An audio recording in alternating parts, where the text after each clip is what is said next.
Failure of feudals इन 1857। सामंतवादी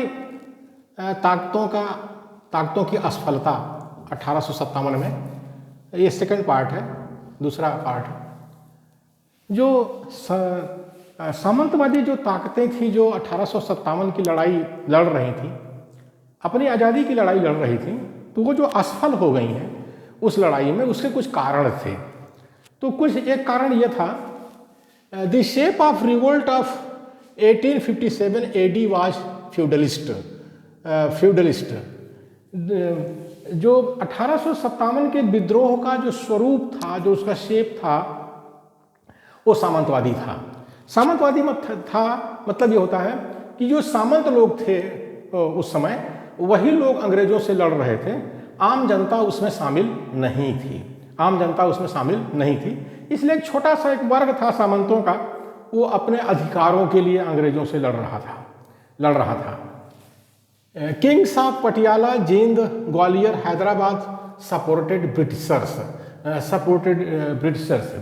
पटियाला, जींद, ग्वालियर, हैदराबाद के राजा अंग्रेजों का साथ दिए। भारत के सारे जो राजे महाराजे थे वो नहीं लड़ रहे, अंग्रेजों के खिलाफ लड़ाई नहीं लड़ रहे थे। कुछ ही राजे थे उत्तर भारत के जो अंग्रेजों से लड़ रहे थे। तो और जो उत्तर भारत में भी देखिए, पटियाला है, जींद है, ये सब नहीं लड़ रहे थे। ग्वालियर है, हैदराबाद है, ये सब राजा अंग्रेजों के साथ दे रहे थे। तो इसलिए ये नहीं कहा जा सकता कि भारत के सारे राजे महाराजे सामंत अंग्रेजों से लड़ रहे थे। देयर वाज नो प्लान, कोई योजना नहीं थी। जब बहादुर शाह जफर पर केस चलाया अंग्रेजों ने कि तुमने एक जो है लड़ाई लड़ी है हमारे खिलाफ, अंग्रेजों के खिलाफ लड़ाई लड़ी है, तो वो जो बात बता रहा था बहादुर शाह जफर, वो उससे लगता था कि उसको कुछ भी नहीं पता है। बहादुर शाह जफर को पता ही नहीं है कि क्या हुआ क्या नहीं है। अंग्रेज भी आश्चर्य कर रहे थे कि अरे इसको तो कुछ पता ही नहीं है कि क्या हुआ क्या नहीं हुआ। Farmers and lower caste people had no active sympathy for the revolt. कृषकों एवं निम्न जाति के लोगों ने कोई सक्रिय सहानुभूति नहीं दिखाई।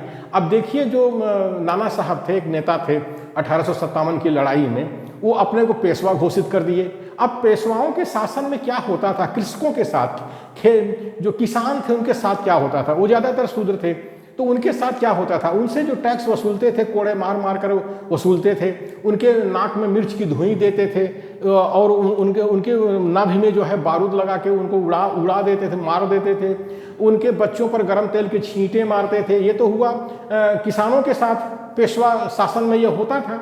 और जो निम्न जाति के लोग थे, शेड्यूल कास्ट के लोग थे, जिसको अछूत कहते हैं, उनके गले में हाड़ी, कमर में झाड़ू थी। तो भला बताइए, इतनी बड़ी आबादी, जो 90% आबादी है शूद्रों और अछूतों की इस देश के अंदर, मूल निवासी बहुजन की, तो वो पेशवा शासन को दोबारा कैसे चाहेंगे। तो इसीलिए जो है नाना साहब जो पेशवा घोषित कर दिए, तो ये किसान और जो निम्न जातियां हैं, छोटी जातियां हैं भारत की, ये डर गई कि फिर से पेशवा राज आ रहा है। Leaders of revolt were having hate and hatred and conspiracy against one another. जो लीडर थे, इसके विद्रोह के जो नेता लोग थे, वो आपस में जो है घृणा और द्वेष का रिश्ता रखते थे और कंस्पिरेसी करते, एक दूसरे के खिलाफ षड्यंत्र करते थे। अब देखिए, जो लीडर थे, जैसे नाना साहब हुए, ये क्या थे, ये जो है पेशवा थे। पेशवा मतलब कि वर्ण व्यवस्था को मानते थे, अपने को ब्राह्मण कहते थे। तो अब वर्ण व्यवस्था ऊंच नीच की व्यवस्था है, तो ऊंच नीच की व्यवस्था जो है वो घृणा और द्वेष पर आधारित है। तो भला ऐसे में सारे के सारे नेता एक साथ कैसे इकट्ठे हो सकते हैं। यानी ब्राह्मण अपने को सुपर समझता है और क्षत्रिय को तो वो मानता ही नहीं है। वो तो कहता है परशुराम ने 21 बार क्षत्रियों का संहार कर दिया है, और वैश्यों को भी वो नीच मानता है। गीता कहती है कि स्त्री वैश्य शूद्र सब पाप योनि है, यानी स्त्री वैश्य शूद्र सब पाप योनि है। तो ऐसी हालत में इन नेताओं में एकता नहीं थी। इसीलिए एकता नहीं थी कि ये लोग खुद ही घृणा द्वेष और का रिश्ता रखते थे आपस में, ऊंच नीच का, और जो है षड्यंत्र करते रहते थे। एक तरह से शैतानियत है इन लोगों के अंदर। ये शैतान भला अंग्रेजों से कैसे लड़ सकते थे, कैसे लड़ सकते थे। Ministers of Gwalior and Hyderabad were loyal to Britishers. ये जो ग्वालियर और हैदराबाद के जो राज्य मंत्री थे ये राजभक्त बने रहे। मतलब कि ब्रिटिश साम्राज्य के प्रति भक्त बने रहे। ग्वालियर के जो मंत्री थे सर दिनकर राव देखिए कितने चहेते थे अंग्रेजों के, इनको सर की पदवी मिली थी, तो ये बहुत बढ़िया सलाह दे रहे थे अंग्रेजों को। क्रांतिकारियों के खिलाफ या जो लड़ाई चल रही थी उसको कैसे दबाया जाए, बढ़िया सलाह दे रहे थे सर दिनकर राव। ये ग्वालियर रियासत के मंत्री थे। और हैदराबाद का जो मंत्री था वो भी सालार जंग था, क्या पता वो भी सर रहे हों या कुछ रहे हों, तो वो भी बहुत बढ़िया सलाह अंग्रेजों को दे रहे थे। तो इसी में जो है कैनिंग जो है, लॉर्ड कैनिंग जो है कहता है उस विद्रोह के लिए 1857 के लिए कि यदि सिंधिया भी विद्रोह में सम्मिलित हो जाए तो मुझे कल ही बिस्तर गोल करना होगा।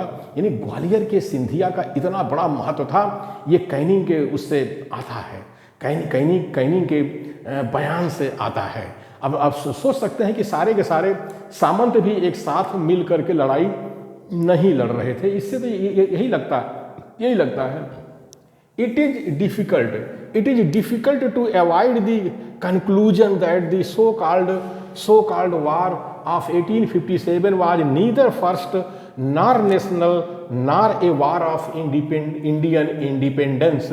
ये आरसी मजुमदार एक बहुत बड़े इतिहासकार हैं उस समय के, मतलब अपने भारत देश के ही हैं।